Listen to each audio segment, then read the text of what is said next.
Para la primera práctica utilizamos la ley de corrientes de Kirchhoff, que afirma que si existe un flujo de dos o más corrientes en un mismo nodo, la suma de las corrientes que entran es igual a la suma de las corrientes que salen.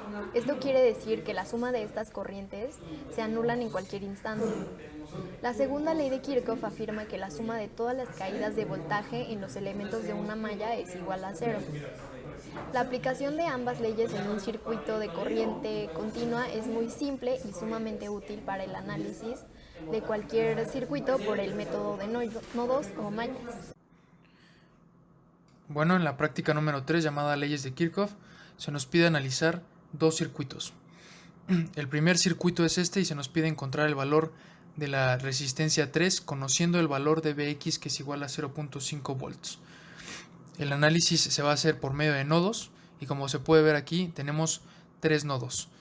Este nodo de aquí, este nodo de aquí y el nodo de tierra, por lo tanto se va a hacer un sistema de dos ecuaciones. El primer nodo tiene como ecuación únicamente que el valor de VA va a ser igual a 12 debido a que tenemos un nodo resuelto. Y la ecuación del nodo B va a ser esta de aquí. Pero como tenemos tres incógnitas, en donde se incluye pues la resistencia número 3 como incógnita, tenemos que utilizar este dato que nos dieron, que el voltaje Vx es igual a 0.5 y este voltaje Vx es el mismo que el que está pasando por este nodo, por lo tanto es igual a Vb. Nuestras salidas son el voltaje A, el voltaje B y por lo tanto la resistencia, que nos da un valor de 97.63 ohms. Obtenemos nuestra tabla de resultados, que sabemos que está correcta debido a que las potencias la suma de las potencias nos dan un valor muy cercano al cero, pero como la resistencia no tiene un valor comercial, nosotros tenemos que hacer una aproximación al valor más cercano, que es de 100 ohms. Se vuelven a plantear las ecuaciones tanto en el nodo A como en el nodo B, pero ya utilizando nuestro dato de 100 ohms como resistencia 3. Se obtienen las salidas y como se puede ver se obtiene un cambio en la salida BB muy pequeño, pero aún así se tiene que tomar en cuenta. Se vuelve a hacer la tabla de resultados, ahora utilizando los 100 ohms, y nuevamente nos vuelve a dar un valor muy cercano al cero, las potencias, la suma de las potencias, y pues esto se puede comprobar que está correcto al obtener resultados experimentales en los que, aunque existen ligeras diferencias, variaciones, se puede ver que también se llegó a un número muy cercano al cero, lo que nos dice que se hizo de manera correcta.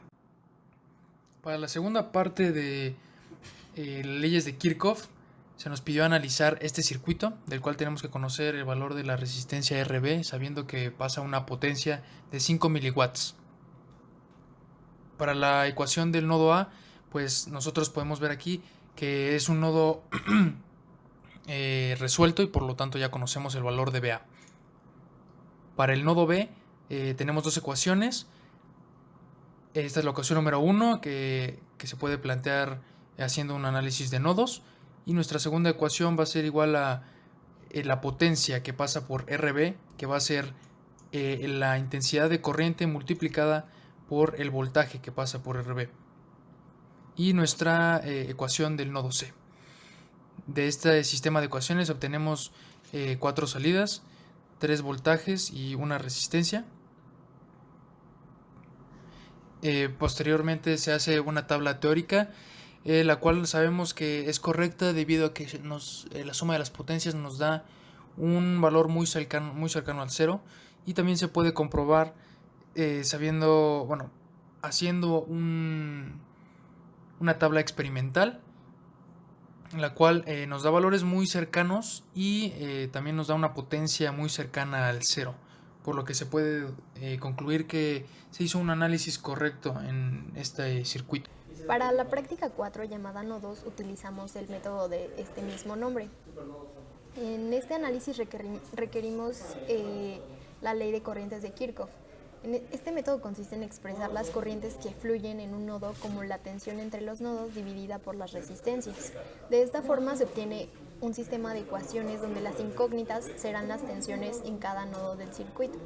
Es importante mencionar que existe un nodo de referencia que es la Tierra y no es necesario obtener la ecuación de ese nodo, por lo que la cantidad de ecuaciones en el sistema será igual al número de nodos menos 1.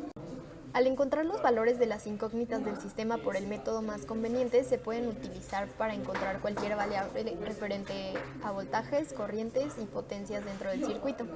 Es importante tener presente la regla de oro, que nos dice que la corriente debe entrar siempre por el polo positivo. Tomando esto en cuenta, se deben hacer los cambios de signo correctos para respetar esta regla en todo momento. Un supernodo es cuando una fuente de voltaje se encuentra entre dos nodos y ninguno es tierra. De un supernodo podemos obtener dos ecuaciones y ambas serán utilizadas para nuestro sistema de ecuaciones. Un nodo resuelto es cuando una fuente de voltaje se encuentra entre un nodo y la tierra. De un nodo resuelto podemos deducir que el voltaje que cae por ese nodo será igual al valor de la fuente. Esto nos ayuda a reducir la cantidad de incógnitas dentro del sistema. Para el procedimiento de la práctica número 4, llamada nodos, se nos pide analizar dos circuitos eléctricos. Este es el primer circuito. Se nos pide obtener el valor de todas las caídas de voltaje y todo el flujo de corriente dentro de todos los elementos del circuito.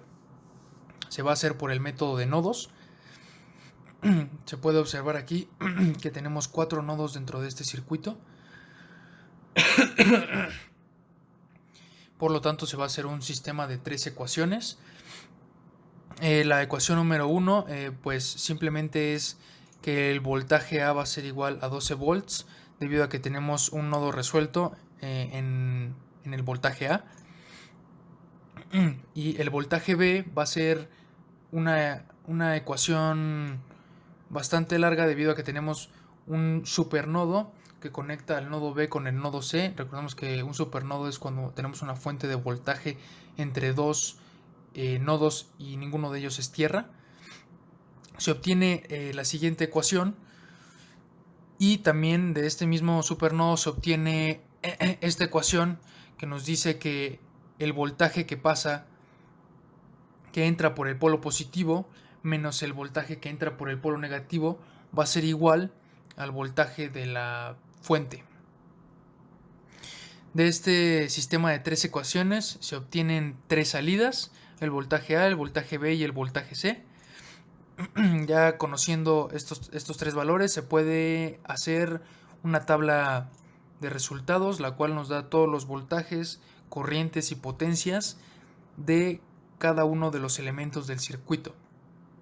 Estos resultados se comprueban con el simulador de Tina. Aquí se puede observar cómo todos los valores coinciden. Tienen variaciones muy pequeñas en cuanto a decimales. Y dentro de esta tabla se obtiene nuevamente una suma de potencias muy cercana al cero. Y para terminar de comprobar, pues se hace una tabla experimental, la cual nuevamente nos da valores muy cercanos y nuevamente una potencia muy cercana al cero. Por lo que se puede concluir que se hizo un análisis correcto de este circuito. El segundo circuito a analizar dentro de la práctica número 4, llamada nodos, es este de aquí. Se nos pide exactamente lo mismo que el circuito anterior. Tenemos que encontrar todas las salidas de voltaje, intensidad y potencia dentro de cada uno de los elementos del circuito.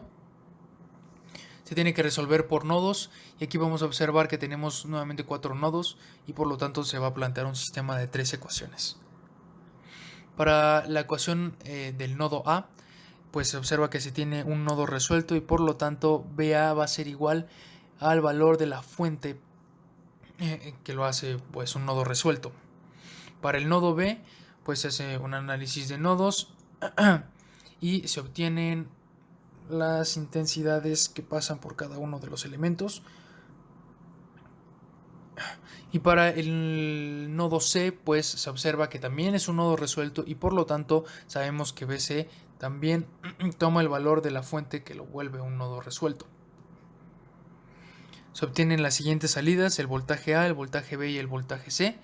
Ya conociendo estas tres salidas podemos hacer nuestra tabla teórica, nuestra tabla de resultados, la cual nos da todas las salidas de voltaje, corriente y potencia en todos los elementos del circuito, y nos da un valor una suma de potencias muy cercana al cero, por lo que ya esto es un indicio de que se hizo un análisis correcto del circuito. Estos valores teóricos se respaldan con simulación en Tina, la cual nos da valores sumamente cercanos a los encontrados de manera teórica,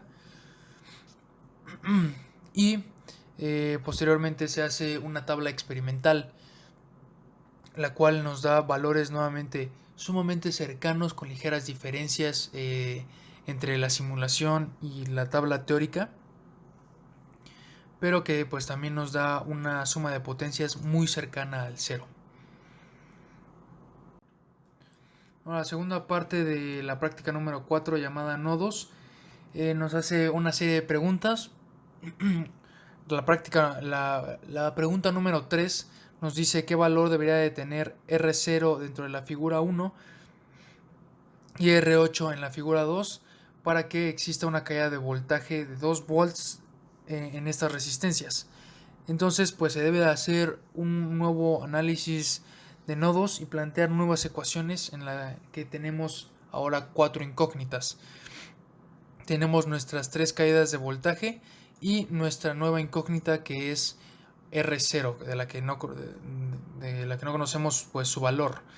Entonces pues nuestra ecuación número 1 pues es la ecuación del nodo A, que pues es un nodo resuelto. La ecuación 2 y 3 son ecuaciones que nos arroja un supernodo. La ecuación larga y la ecuación más corta, ambas ecuaciones se obtienen de este análisis de nodos entre BB y BC.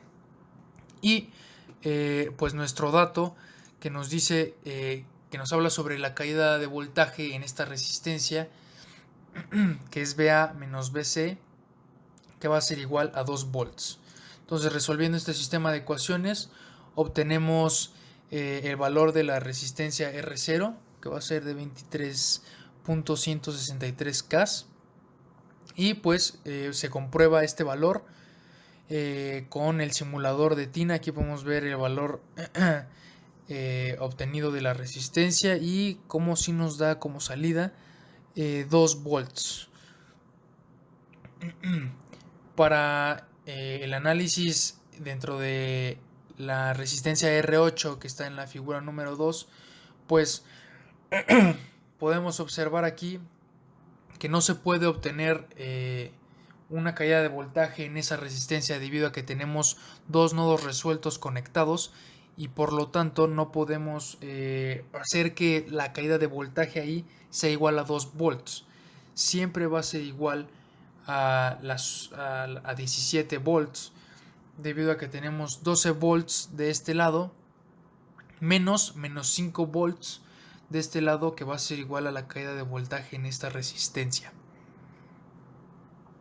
La pregunta número 4 nos dice qué sucede si en el circuito de la figura 2, en la fuente de 5 volts, se conecta el borne positivo a tierra y el borne negativo de la otra fuente también. Bueno, en la figura número 2, pues aquí vamos a observar que ya está conectado de esa forma. Tenemos nuestro borne positivo de la fuente de 5 conectado a tierra y nuestro borne negativo de la otra fuente conectado a tierra también, y por lo tanto pues vamos a obtener las mismas salidas. Sin embargo, la pregunta 5 es qué sucede si hacemos lo mismo pero en la figura número 1. En la figura número 1 sí cambia, ya que si nosotros conectamos el borne positivo de nuestra fuente de 5 volts a tierra, entonces esta resistencia va a sufrir un cambio. Ya no va a haber un flujo de corriente dentro de esta resistencia, y por lo tanto ya no va a haber una caída de voltaje, lo que hace que tengamos un circuito totalmente nuevo del que tenemos que plantear nuevas ecuaciones. Ahora tenemos 2 nodos únicamente, un nodo resuelto del cual obtenemos el valor de VA y otro nodo resuelto porque pues la fuente ahora está conectada a tierra. Por lo tanto, pues nuestras dos salidas las obtenemos así de fácil, no tenemos que resolver el sistema de ecuaciones y obtenemos pues nuestra tabla de salidas, de voltajes, de corrientes y de potencias, y pues podemos observar aquí que nos da una suma de potencias muy cercana al cero. Por lo tanto, podemos deducir que este análisis de este nuevo circuito se realizó de manera correcta. Para la práctica 5 llamada mallas, usamos un método que consiste en aplicar las leyes de voltaje de Kirchhoff en cada malla del circuito para obtener así un sistema de ecuaciones. El sistema de ecuaciones está formado por la suma de los voltajes en cada malla expresado como el producto de la intensidad de corriente por la resistencia. De este sistema arroja intensidades y se pueden utilizar para encontrar cualquier valor referente a voltaje, corriente o potencia dentro de nuestro circuito. La cantidad de ecuaciones dentro del circuito será igual a la cantidad de mallas presentes. Es importante tener presente la regla de oro como en el caso anterior. Como ya sabemos, nos dice que la corriente siempre entra por el polo positivo. Una supermalla es aquella en la que una fuente de corriente se encuentra entre dos mallas. De una supermalla podemos encontrar dos ecuaciones que vamos a utilizar dentro del sistema. Por otro lado, una malla resuelta es aquella en la que una fuente de corriente se encuentra en algún extremo del circuito, arriba, abajo o a los lados. De una malla resuelta podemos deducir que la corriente que fluye dentro de la malla donde se encuentra la fuente de corriente es igual al valor de esa corriente. Esto nos ayuda a reducir la cantidad de incógnitas y ecuaciones dentro de nuestro sistema. Bueno, la práctica número 5, llamada mallas, nos dice que tenemos que analizar dos circuitos eléctricos por el método de mallas. Tenemos que obtener todas las salidas de voltaje, corriente y potencia dentro de cada uno de los elementos del circuito. Este es el circuito número 1. Podemos observar aquí que tenemos tres mallas. Tenemos la malla A, que es la de aquí arriba, la malla B, que va a ser la de la izquierda, y la malla C, que va a ser la de la derecha. De este circuito eléctrico, por el análisis de mallas, vamos a obtener un sistema de tres ecuaciones, ya que tenemos tres incógnitas: la corriente que pasa por aquí, la corriente que pasa por aquí y la corriente que pasa por aquí. Aquí está nuestro sistema de ecuaciones. La ecuación de la malla A, la ecuación de la malla B y la ecuación de la malla C. De este sistema de ecuaciones vamos a obtener nuestras tres salidas: la corriente A, la corriente en B y la corriente en C. Estas corrientes están en amperes. Ya sabiendo estos tres valores, nosotros podemos hacer nuestra tabla teórica, la cual nos da todas las salidas de voltaje, corriente y potencia en cada uno de los elementos del circuito. Y podemos observar que nos da una sumatoria de potencias muy cercana al cero, lo que nos permite deducir que se hizo un análisis correcto del sistema. Sin embargo, estos valores se deben comprobar con simulador y podemos observar que nos da valores sumamente cercanos, con ligeras variaciones, pero que realmente nos comprueba que hicimos un análisis correcto de manera teórica, y posteriormente pues se hace de manera experimental el circuito y se obtiene una tabla experimental de este mismo, la cual nuevamente tiene variaciones con respecto a la teoría y la simulación. Sin embargo, nuevamente nos da un valor sumamente cercano al cero en cuanto a la suma de las potencias, y pues esto nos permite deducir que se hizo un análisis correcto del sistema y se obtuvieron todas las salidas deseadas. El segundo circuito que tenemos que analizar en la práctica número 5, llamado mallas, es este de aquí. Podemos observar que tenemos tres mallas: la malla A, la malla B y la malla C. Tenemos que obtener todas las salidas de potencia, corriente y voltaje en cada uno de los elementos.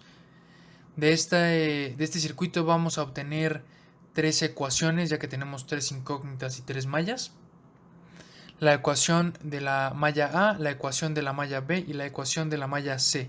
Resolviendo este sistema de ecuaciones obtenemos nuestras tres salidas. Están en amperes, la corriente en A, la corriente en B y la corriente en C. conociendo ya estos valores, podemos plantear nuestra tabla teórica y obtener todas las salidas de voltaje, corriente y potencia en cada uno de los elementos. Aquí podemos observar que la suma de las potencias nos da un valor muy cercano al cero, por lo tanto podemos deducir que hicimos un análisis teórico de manera correcta. Sin embargo, se tiene que comprobar todos estos resultados con simulación. Aquí podemos observar el valor de todas las salidas en la simulación y cómo nos da valores sumamente cercanos a los obtenidos de manera teórica, lo que nos comprueba que hicimos un análisis correcto al obtener las salidas deseadas. Y posteriormente se hace una tabla experimental, se hace el circuito de manera experimental y se obtienen las mismas salidas con ligeras variaciones, ligeras diferencias. Sin embargo, podemos observar nuevamente que la suma de las potencias de las salidas dentro de los elementos nos da un valor sumamente cercano al cero, lo que nos comprueba que hicimos un análisis correcto del sistema. Posteriormente al análisis de los dos circuitos dentro de la práctica número 5 de mallas, se nos hace la siguiente pregunta: ¿qué valor debería tener R0 en la figura 1 y R8 en la figura 2 para que en ellas exista una caída de 3 volts? Y bueno, para obtener la respuesta a esta pregunta tenemos que volver a hacer un análisis de mallas en ambos circuitos, volver a plantear nuestras ecuaciones y volver a obtener nuestras salidas. Entonces, pues para la figura número 1 obtenemos nuestras 3 ecuaciones, ya que seguimos teniendo 3 mallas, y vamos a obtener 3 corrientes. Ahora, para poder determinar el valor de R0, pues vamos a utilizar la ley de Ohm, que nos dice que la resistencia es igual al voltaje sobre la intensidad. Entonces, si nosotros observamos el circuito número 1, la figura 1, podemos observar que el voltaje que pasa por aquí y la intensidad son... La intensidad pues simplemente es la intensidad que pasa por la malla A, por lo tanto es IA. Y el voltaje es igual a lo que nos están dando como dato, lo que nos piden, que el voltaje que pase por esa resistencia sea de 3 volts. Por lo tanto, si nosotros sustituimos esta B por los 3 volts que desean que pasen por esta resistencia sobre la intensidad, que es de 0.91 mA, vamos a obtener un valor de 3.3 K. Este valor se comprueba con simulación y aquí se puede observar cómo con nuestro circuito de la figura 1, si nosotros cambiamos el valor de la resistencia R0 a 3.3 K, obtenemos una salida de 3 volts. Por lo tanto, podemos concluir que el valor de la resistencia que se obtuvo es correcto. Posteriormente al análisis de los dos circuitos dentro de la práctica número 5 de mallas, se nos hace la siguiente pregunta: ¿qué valor debería tener R0 en la figura 1 y R8 en la figura 2 para que en ellas exista una caída de 3 volts? Y bueno, para obtener la respuesta a esta pregunta tenemos que volver a hacer un análisis de mallas en ambos circuitos, volver a plantear nuestras ecuaciones y volver a obtener nuestras salidas. Entonces, pues para la figura número 1 obtenemos nuestras 3 ecuaciones, ya que seguimos teniendo 3 mallas, y vamos a obtener 3 corrientes. Ahora, para poder determinar el valor de R0, pues vamos a utilizar la ley de Ohm, que nos dice que la resistencia es igual al voltaje sobre la intensidad. Entonces, si nosotros observamos el circuito número 1, la figura 1, podemos observar que el voltaje que pasa por aquí y la intensidad son La intensidad pues simplemente es la intensidad que pasa por la malla A, por lo tanto es IA. Y el voltaje es igual a lo que nos están dando como dato, lo que nos piden, que el voltaje que pase por esa resistencia sea de 3 volts. Por lo tanto, si nosotros sustituimos esta B por los 3 volts que desean que pasen por esta resistencia sobre la intensidad, que es de 0.91 mA, vamos a obtener un valor de 3.3 K. Este valor se comprueba con simulación, y aquí se puede observar cómo con nuestro circuito de la figura 1, si nosotros cambiamos el valor de la resistencia R0 a 3.3 K, obtenemos una salida de 3 volts. Por lo tanto, podemos concluir que el valor de la resistencia que se obtuvo es correcto. Con base en el análisis de los resultados obtenidos en cada una de las prácticas, podemos decir que las leyes estudiadas se cumplieron satisfactoriamente, ya que al comparar las salidas teóricas y prácticas hubo una similitud muy grande entre ambos valores. Existen diferencias de precisión o exactitud en los valores resultantes, dado que los valores experimentales dependen de la cantidad de decimales que tomamos entre cada cálculo, y los valores experimentales de las resistencias usadas tendrán siempre variaciones, por lo que estas diferencias entre lo experimental y lo teórico siempre estarán presentes. De estas 3 prácticas podemos concluir que cumplimos con todos los objetivos de manera satisfactoria, ya que pudimos comprobar las leyes de corriente y voltaje de Kirchhoff de manera teórica y experimental, así como dominar los métodos de resolución de circuitos llamados nodos y mallas, y dominar las simulaciones en el programa TINA.